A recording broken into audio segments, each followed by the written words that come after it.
Assalamualaikum dan salam sejahtera kami ucapkan kepada pesara tercinta Puan Zalina binti Ahmad dan rakan-rakan yang dikasihi sekalian. Okey, jadi pada hari ini kami daripada kumpulan 9 akan membentangkan tugasan 2 iaitu berkaitan kajian kes. Terlebih dahulu ini merupakan senarai ahli kumpulan kami yang terdiri daripada Aina Atira binti Hashram, Nur Syuhadah binti Zulkifli dan diri saya sendiri Siti Nurhaibah binti Muhammad Saki.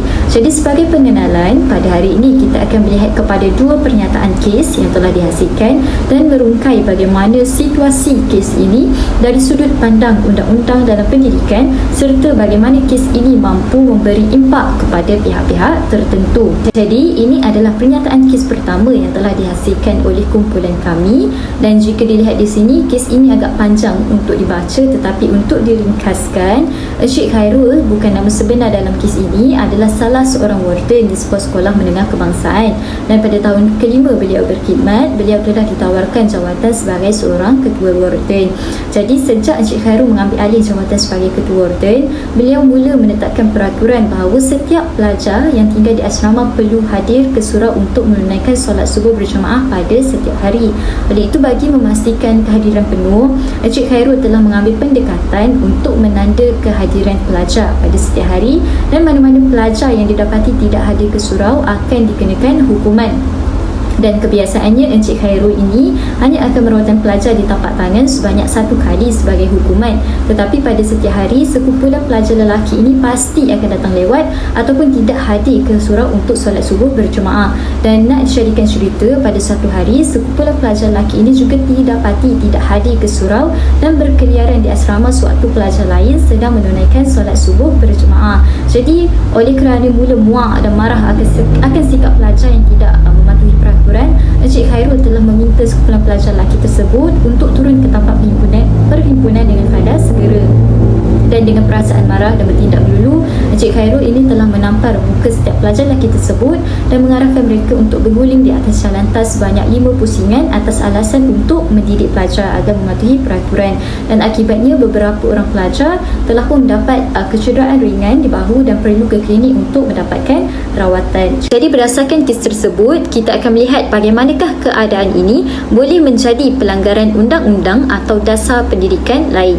Jadi menurut Surat Pekeliling Ihtisas bilangan 8 1983, iaitu mengenakan hukuman biasa terhadap murid-murid yang melakukan perbuatan salah laku yang tidak dinyatakan dalam peraturan-peraturan pelajaran, guru tidak dibenarkan untuk menghukum dengan cara seperti menampar, mengetuk ataupun mencubit pelajar. Tetapi dalam kes ini, Encik Khairul telah pun didapati melanggar Surat Pekeliling Ihtisas ini apabila beliau telah pun menampar sekumpulan pelajar lelaki tersebut di bahagian muka. Dan juga oleh sebab itulah Encik Khairul didapati bersalah dalam kes ini kerana telah pun melanggar dasar pendidikan. Dan yang keduanya, Encik Khairul juga melanggar Surat Pekeliling Ihtisas bilangan 7 2003, iaitu tata cara mengenakan tindakan dan hukuman terhadap pelajar-pelajar sekolah apabila pelajar yang melakukan kesalahan sederhana hanya perlu dirotan di tapak tangan menggunakan rotan ringan dan hanya maksimal 3 kali sebatan. Tetapi dalam kes ini Encik Khairul telah mengambil tindakan yang drastik dan tindakan yang melulu dengan mengarahkan pelajar berguling di atas jalantas sebanyak 5 pusingan, dan tindakan ini adalah melampau. Dan juga hukuman ini adalah salah kerana ianya tidak tertakluk dalam mana-mana tata cara pengurusan disiplin yang dikeluarkan oleh KPM. Oleh sebab itulah dalam kes ini Encik Khairul sememangnya didapati bersalah kerana telah pun melanggar 2 Surat Pekeliling Ihtisas yang dikeluarkan oleh Kementerian Pendidikan Malaysia. Seterusnya, kita lihat pula kepada soalan kedua, iaitu di mana sejauh manakah salah laku yang dilakukan ini berpotensi memberi impak negatif terhadap guru, pelajar dan warga sekolah dan masyarakat sekeliling. Jadi pertamanya kita fokuskan kepada Encik Khairul itu sendiri, di mana Encik Khairul berkemungkinan akan dikenakan tindakan tata tertib dan diarahkan bertukar ke sekolah lain seperti mana kes-kes yang pernah berlaku sebelumnya. Dan salah satu kes yang boleh dijadikan rujukan adalah kes yang melibatkan guru di SJKC Khaimeng di Sungai Perak pada tahun 2014, di mana guru ini diarahkan bertukar ke sekolah lain dan dikenakan tindakan tata tertib kerana turut melakukan hukuman yang melampau kepada pelajar. Dan juga Encik Khairul berkemungkinan akan dipandang serong oleh seluruh warga sekolah, khususnya guru-guru, kerana tidak profesional dan juga tidak mematuhi standard guru Malaysia yang ditetapkan oleh Kementerian Pendidikan Malaysia. Juga meskipun Encik Khairul ini mendapat tindakan tata tertib yang sewajarnya, namun salah laku yang dilakukan pastilah akan memberikan impak kepada profesion itu sendiri, di mana salah laku ini berkemungkinan akan mencemarkan profesion guru dan merendahkan nilai guru di mata masyarakat. Dan bagi pelajar berkemungkinan akan hilang rasa hormat dan mula timbul rasa benci terhadap Encik Khairul kerana menggunakan tindakan yang melampau. Dan akhir sekali, bagi masyarakat sekeliling, pastilah kes ini akan menghakis kepercayaan masyarakat terhadap profesion keguruan dan mampu memberikan persepsi negatif kepada ibu bapa untuk menghantar anak bersekolah di sekolah tersebut, kerana akan menimbulkan satu stigma di mana sekolah tersebut mempunyai guru-guru yang tidak profesional. Jadi oleh itu, cari kesimpulannya, salah laku yang dilakukan oleh Encik Khairul ini bukan sahaja mendatangkan impak negatif kepada beliau sendiri, tetapi turut mendatangkan impak negatif kepada pelbagai pihak, kepada pelbagai aspek, iaitu dari segi profesion keguruan, kepada pelajar dan juga masyarakat sekeliling. Soalan yang terakhir adalah berkaitan cadangan tindakan yang sewajarnya dilakukan dalam menangani isu tersebut. Jadi pertama sekali, Encik Khairul seharusnya bertindak secara matang tanpa mengikut emosi. Jika diperhatikan, mana-mana tindakan yang dilakukan dengan mengikut emosi pasti akan membawa kecederaan, sama ada kecederaan yang ringan maupun berat. Jadi Encik Khairul seharusnya mengelak daripada menjatuhkan hukuman secara melulu, dan Encik Khairul perlu menegur tindakan ataupun perbuatan sekumpulan pelajar lelaki tersebut dengan lebih berhemah. Misalnya, Encik Khairul seharusnya melakukan siasatan terlebih dahulu dengan menanyakan sebab perbuatan itu dilakukan. Dalam kes ini, mengapa sekumpulan pelajar itu tidak hadir ke surau untuk menunaikan solat subuh secara berjemaah. Dan tindakan ini penting bagi memastikan guru tidak menjatuhkan hukuman yang tidak adil dan hanya akan mengambil tindakan sekiranya pelajar itu didapati bersalah.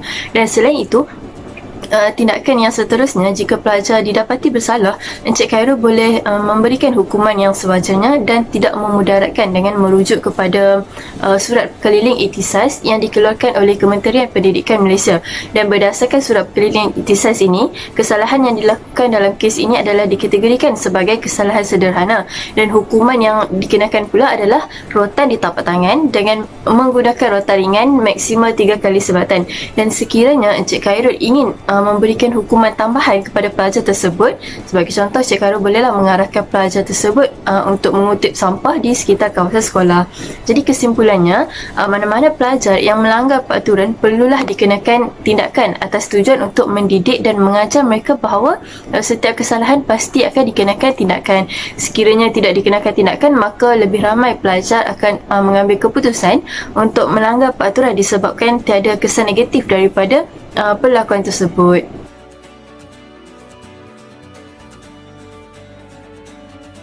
Okey, seterusnya penyataan kes kedua.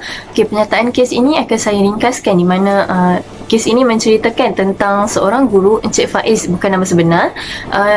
Encik Faiz ni telah berkhidmat selama 10 tahun di sebuah sekolah menengah, dan sepanjang memegang jawatan sebagai guru disiplin, Encik Faiz sangat digeruni oleh para pelajar di sekolah tersebut memandangkan perbuatan beliau yang sangat tegas, dan rotan sentiasa berada di tangannya. Setiap pelajar yang ditangkap melakukan kesalahan disiplin akan dipanggil ke bilik disiplin dan dikenakan hukuman rotan.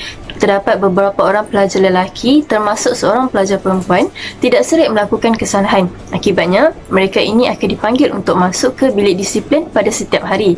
Hukuman yang dikenakan pula adalah secara berasingan, di mana setiap pelajar akan berjumpa dengan Encik Faiz secara berseorangan mengikut giliran. Dan pada suatu hari, sekumpulan pelajar ini sedang menunggu untuk berjumpa Encik Faiz setelah ditangkap ponting kelas dan membawa barang terlarang ke sekolah. Dan tiba giliran pelajar perempuan tersebut, Encik Faiz tidak terus merotan pelajar tersebut seperti kebiasaannya, tetapi sebaliknya beliau telah mempelawak pelajar itu untuk duduk di kursi, dan Encik Faiz ni tidak segan silu untuk mencabul pelajar tersebut, dan atas alasan untuk mengenakan denda dan sebagai amaran supaya pelajar itu tidak lagi melanggar peraturan sekolah. Dan kesan daripada peristiwa tersebut, pelajar perempuan itu mengalami kemurungan dan lebih banyak berdiam diri. pelajar itu juga berdepan dengan trauma setiap kali bertemu dengan Encik Faiz di sekolah. Akhirnya pelajar tersebut kerap putus sekolah disebabkan mahu mengelak daripada kejadian tersebut berulang lagi.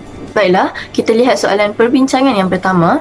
Bagaimanakah keadaan ini boleh menjadi pelanggaran undang-undang atau dasar pendidikan lain mengikut peraturan tata tertib yang terkandung dalam Peraturan-Peraturan Pegawai Awam, Kelakuan dan Tata Tertib 1993, Pindaan 2002 di bawah Peraturan 42D. Seorang guru merangkap penjawat awam tidak dibenarkan berkelakuan dengan cara yang boleh mencemarkan atau memburukkan nama baik perkhidmatan awam. Seperti dalam situasi ini, Encik Faiz telah melakukan gangguan seksual kepada seorang pelajar perempuan. Dan tambahan lagi, merujuk kepada Peraturan 4A kategori gangguan seksual, tindakan yang dilakukan oleh Encik Faiz tergolong dalam jenis larangan yang ditegah sama sekali penjawat awam lakukan, sama ada secara langsung maupun tidak langsung. Dan Encik Faiz telah menyebabkan seorang yang waras iaitu pelajar berasa tersinggung dan terhina dengan cubaan menyentuh anggota sensitif badan. Oleh demikian, dengan merujuk kepada peraturan yang dinyatakan, jelaslah bahawa tindakan yang dilakukan oleh Encik Faiz ni terhadap pelajarnya merupakan satu tindakan yang salah dan melanggar tata tertib di sisi undang-undang. Assalamualaikum dan salam sejahtera. Okey, kita akan teruskan dengan soalan kedua, iaitu apakah kesan-kesan negatif yang berpotensi memberi impak terhadap guru, pelajar dan juga masyarakat sekeliling. Okey, pertama sekali, antara kesan negatif yang boleh berlaku kepada guru ialah guru disiplin tersebut iaitu Encik Faiz boleh dikenakan tindakan tata tertib kerana telah melanggar Peraturan 4A atau Peraturan 42D. Okey, dalam konteks profesion perguruan ini, seorang guru ini tidak boleh melakukan apa jua perlakuan yang diistilahkan sebagai gangguan seksual terhadap pelajar, rakan sekerja ataupun sesiapa saja, sama ada di dalam waktu kerja ataupun di luar waktu kerja. Jadi guru ini boleh didakwa mengikut Seksyen 354 Kanun Keseksaan yang membawa hukuman penjara 10 tahun atau denda atau sebatan sekiranya disabitkan bersalah. Jadi kod etika perguruan ini menekankan 4 tanggungjawab yang perlu dipatuhi oleh guru dalam menjalankan tugas di sekolah, dan salah satu tanggungjawab tersebut adalah tanggungjawab terhadap pelajar. Dan kes gangguan seksual dilakukan oleh Encik Faiz ni menunjukkan bahawa beliau ni tidak mengutamakan tanggungjawabnya terhadap pelajar, dan akibatnya imej dan nama baik guru tersebut akan tercemar dan ia akan menyebabkan pelajar ni berasa takut untuk ke sekolah dan dia berasa tidak selamat untuk ke sekolah. Jadi masyarakat sekeliling juga tidak akan mempercayai kebolehan guru untuk mendidik anak-anak mereka di sekolah, dan ia dapat menyebabkan profesion perguruan, imej profesion perguruan itu sendiri dipandang rendah oleh masyarakat sekeliling. Sementara itu, kesan terhadap pelajar pula ialah pelajar ni akan berasa takut dan benci terhadap guru yang melakukan gangguan seksual. Jadi pelajar ni akan berasa tidak selamat untuk meneruskan sesi pembelajaran di dalam kelas, dan hal ini akan menyebabkan proses pengajaran dan pembelajaran di dalam kelas tidak dapat berjalan dengan lancar dan dijalankan secara efektif. Dan kesannya di sini prestasi dan pencapaian pelajar ni akan merosot akibat gangguan emosi dan jiwa yang dialami oleh mereka. Jadi mangsa gangguan seksual juga akan mengalami trauma dan kemurungan yang berpanjangan, sehingga mangsa berkemungkinan melakukan sesuatu perkara yang tidak diingini seperti membunuh diri dan sebagainya. Okey, kesan kepada masyarakat sekeliling pula ialah ibu bapa ni tidak akan mempercayai guru-guru untuk mengajar anak-anak mereka di sekolah. Tindakan Encik Faiz yang dianggap tidak bermoral ini telah menyebabkan guru-guru lain yang tidak bersalah diselubungi dengan perasaan rasa malu akibat dari perbuatan rakannya sendiri. Okey, bukan itu saja, nama baik dan reputasi sekolah juga akan menurun, sehingga menyebabkan ibu bapa ni tidak mahu menghantar anak-anak mereka ke sekolah tersebut. Di samping itu, gangguan seksual yang semakin meningkat ni juga akan menjejaskan reputasi negara di mata masyarakat antarabangsa yang menganggap bahawa masyarakat kita ni sebuah masyarakat yang tidak bermoral kerana membiarkan isu gangguan seksual ini semakin berleluasa. Okey, kita akan lihat pula soalan seterusnya, iaitu apakah langkah-langkah yang perlu dilakukan untuk mengatasi isu tersebut. Okey, antara langkah-langkah yang boleh dilakukan untuk mengatasi isu gangguan seksual ini adalah dengan memperkenalkan pendidikan seks kepada setiap lapisan masyarakat sebagai satu inisiatif untuk menimbulkan kesedaran tentang gangguan seksual yang meliputi perkara-perkara seperti pencabulan, penderaan seksual, hubungan lelaki antara lelaki dan wanita, hak asasi wanita, diskriminasi seksual dan sebagainya. Jadi tujuan pendidikan seks ni adalah untuk memberi maklumat yang sebenar tentang kesalahan seksual yang dilakukan oleh seseorang individu. Dan oleh hal yang demikian, semua pihak termasuklah pihak kerajaan seharusnya bersama-sama menggambling tenaga dalam mengambil inisiatif serta melaksanakan dasar-dasar yang berkaitan bagi membela nasib golongan yang menjadi mangsa isu gangguan seksual ini. Okey, kita lihat pula kepada langkah seterusnya, itu langkah yang boleh dilakukan untuk mengatasi isu gangguan seksual ini adalah dengan mengadakan sesi ceramah, seminar dan juga bengkel berkenaan dengan isu gangguan seksual yang melibatkan penjawat awam seperti guru. Untuk apa? Untuk mewujudkan kesedaran berkenaan dengan gangguan seksual serta meningkatkan nilai-nilai serta tingkah laku yang bermoral dan bertanggungjawab dalam kalangan penjawat awam. Okey, selain itu, pelaksanaan undang-undang yang lebih ketat juga merupakan antara langkah yang boleh diambil untuk mengatasi isu ini. Okey, penguatkuasaan undang-undang melalui pihak berkuasa adalah perlu dalam memastikan perkara ini tidak menjadi satu barah yang besar dalam kalangan masyarakat. Jadi undang-undang yang memperuntukkan hukuman seperti hukuman berat seperti penjara, sebatan, denda RM1 dan sebagainya. Jadi apabila adanya wujudnya undang-undang yang lebih ketat ini, ia dapat memberi kesedaran kepada masyarakat bahawa isu gangguan seksual ini merupakan satu kesalahan yang besar yang dapat memberi kesan negatif kepada guru itu sendiri, kepada mangsa gangguan seksual dan juga kepada komuniti sekolah. Dan tindakan melucutkan jawatan sebagai seorang guru ini juga merupakan satu langkah yang wajar untuk memberi peringatan bahawa tiada kompromi terhadap individu yang melakukan gangguan seksual. Okey, kesimpulannya, berdasarkan kod etika perguruan, kita sebagai seorang guru ni bertanggungjawab dalam menunjukkan cara berpakaian, pertuturan dan tingkah laku yang dapat memberi contoh yang baik kepada pelajar. Oleh itu, kita sebagai seorang guru ni perlu mengawal diri, perlu menjaga tingkah laku dalam menjalankan tugas sebagai seorang pendidik, serta kita ni tidak boleh melakukan sebarang perbuatan ataupun perlakuan yang boleh mencemarkan imej profesion perguruan itu sendiri. Sekian, terima kasih daripada kumpulan kami.